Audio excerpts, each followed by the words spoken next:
Thanks to Optimum for sponsoring a portion of this video. What's going on, guys? It's your average consumer, and today we're gonna be talking about some tips and tricks for the iPhone 13 lineup. Now, if you've already got an iPhone 13, there are probably gonna be some hidden gems inside of here that you probably didn't know that you can pull off with your phone. So let's talk about what you can do. Now, one of the first things you might have noticed with your new iPhone is that when you browse in Safari, your search bar is actually at the bottom now.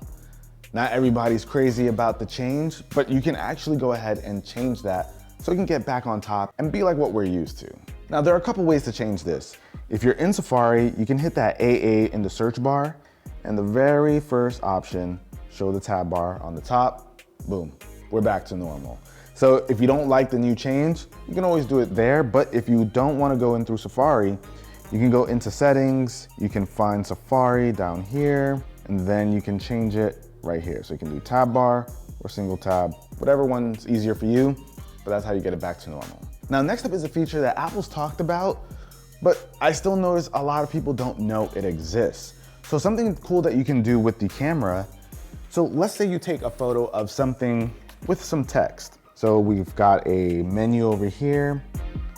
You can open up the photo in your Photos app, and you can actually highlight the text in the photo, copy it, paste it somewhere else. You can search things. One thing that's pretty cool is you see this address right here.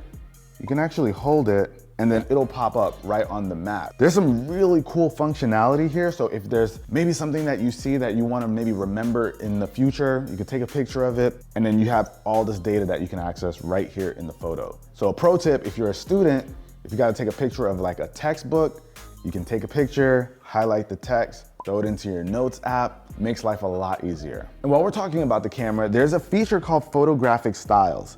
Now, this is another one of those features that Apple has talked about, but still, a lot of people don't know it's a thing. So if you're someone who enjoys filters or maybe editing your photos, or maybe you don't enjoy editing your photos, but you want your photos to look a certain way, you can do this one-time change, keep the photographic styles on, and your photos will basically keep a look that you create in the camera app, and it'll look the way you want it to every time. I'm not gonna get too nerdy here and talk about all these different camera settings, but if you like to have some contrast or you like them to be a little bit on the warmer side, whatever your taste may be, if you're someone who cares about their camera, take a second to do it, give it a shot, and you might be really impressed by what your camera can put out every time you take a photo. Now, if you didn't know, the iPhone 13 has Wi-Fi 6 support, so you should be able to get some of the fastest Wi-Fi speeds available. And speaking of fast speeds, Optimum, who was cool enough to sponsor this portion of the video, has just launched their new Optimum Fiber network. And the network delivers equally fast upload and download speeds,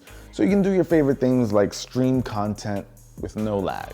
They offer internet services up to 1 gig with smart Wi-Fi 6 technology too. So multiple devices can connect and have great speed. And I'm actually an Optimum subscriber and I pay for the 1 gig service, and I don't know how I'd be able to have a smart home with all of the devices that I have at home without that fast speed. And if you're worried about security, Optimum keeps you safe with built-in internet security to protect you from viruses, malware, and more. So if you guys want to learn more about Optimum services, definitely check the links down below in the description.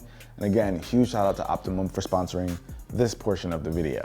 But if you have the iPhone 13 and you need that Wi-Fi 6 support, you know where to go. Jay, we did a tips and tricks for the iPhone 12. I feel like we did, but there's a tip that I loved in that video, and that's the triple tap to take a screenshot. So you can actually go into settings, go into accessibility, touch, back tap. You can have access to a double tap and a triple tap, and they can do various things. Me, I hate trying to take a screenshot. I always forget which volume button I'm supposed to press. So to keep life simple, I just do a triple tap and boom. But you can always change that. You have basically extra controls here. So if you want that to be a screenshot, or you want to open the camera, or you want to make that like your home button, you can pretty much do whatever you want. There are a lot of cool things that you can turn on here. So definitely check that out if you haven't from like the previous iPhone. So something that Apple recently introduced is Focus. So Focus allows you to have different do not disturb modes, basically, depending on what you're doing. So you can actually jump into Focus over here, and then you can see you have do not disturb, personal, work, sleep, whatever it is you want to do. you can create a new focus so that you only get certain notifications depending on which focus mode you have it in. You can have it so notifications only from work applications like Gmail, text messages, or messages from like your boss or coworkers come in, that kind of deal. But one thing that I really like about this is you can go into these modes, you can go into the settings, and you can actually change the home screen to a custom home screen. So right now, I'll show you guys, this is my current home screen. But if I go into work, I'll tap that, and you see I've got a completely new home screen. Now, something that's pretty cool about Focus is that if you don't want to go ahead and switch every time you go into work or something, you can have it automated. You can have a schedule or make it based on location. You can just have it do it automatically so you're not even thinking about it. Your phone will automatically say, all right, we're working now, or all right, I'm free, ready to have some fun. Whatever you want, you can have it automatically do it. So that way you can access these features without even thinking about it. Now, if you have an iPhone and you've downloaded an app, chances are you've seen the application ask for permission to track, or you can say don't allow the app to track. But you can actually, instead of always saying don't allow the app to track, that's what I do, you can actually turn off the ability for the app to even ask for permission. If you jump into your settings, and then you go into privacy, and then tracking, and then you can allow apps to request to track. If you turn that off, you'll basically cut off all apps from being able to ask you to even track. So that way, nobody's getting any cookie information from you. They're not tracking what you're doing outside of the application. I mean, it feels like a no-brainer to me, unless you want certain applications to be able to do that. Kevin, you let apps track you? Pokemon, well, yeah, that makes sense. Now, here's an old school feature that I still use on a daily basis. I'm an iPhone 13 Pro Max user, and I still use reachability.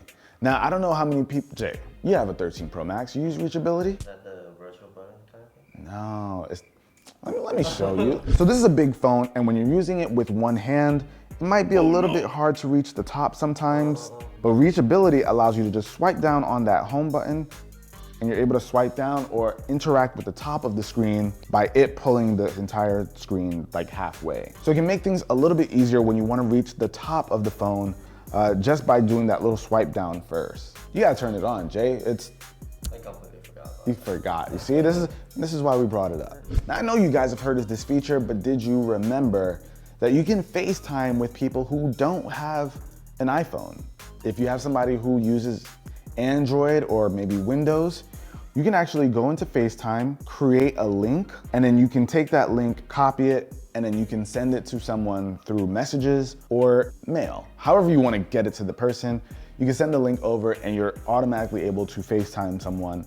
They're gonna be using their browser while you use FaceTime. But yeah, it finally bridges the gap between Android users and Windows users to people who want to FaceTime. Now, them on the other side, they can't send you a link and do that, so you'll always have to be the person who does that. And what's great about that feature is they don't need to download anything. They just use the link in their browser, and boom, you guys are video chatting. Now, here's a feature you probably didn't know was even happening on your phone. If you go to power off your iPhone, you'll see that it says the iPhone is findable after power off. So even if the iPhone powers off, you should still be able to find it using the Find My app. Now, this is useful in case a thief gets a hold of your phone and they try to power it off immediately so that you can't call them or track them. It's still trackable. So if you happen to forget your phone somewhere and you try to call it and you notice it's off, all hope is not lost. Get on that Find My and you'll still be able to track the phone using that feature. You can turn it off if you want, but I would not recommend that. Now, here's another cool feature. It uses Siri. Now, don't get me wrong, it's Siri, but it's actually kind of cool. So if we're on like a web page here, you can say, hey Siri, or just use the right side button. Send this to Ari. And then just like that, I can send over the web page, and it's actually listening to me. So if I want to send a message, it'll go along with it. I didn't need it to do all that. And that's cool if you don't want to do all the clicking around to send something and you send a message along with it. But there you go, guys. Those are 10 quick tips and tricks that you can use with your iPhone 13. But some of you might be able to use it even if you don't have a 13. Some of them are iOS related, so check them out if you haven't. But that about wraps it up for this video, guys. If you have any other cool tips and tricks that you want to share with everyone else, leave a comment down below. share your wealth of knowledge, and I'll catch you guys in the next one. Till then, it's your average consumer. Peace. Reachability, Jay. Got it. Right after we finish. Got it.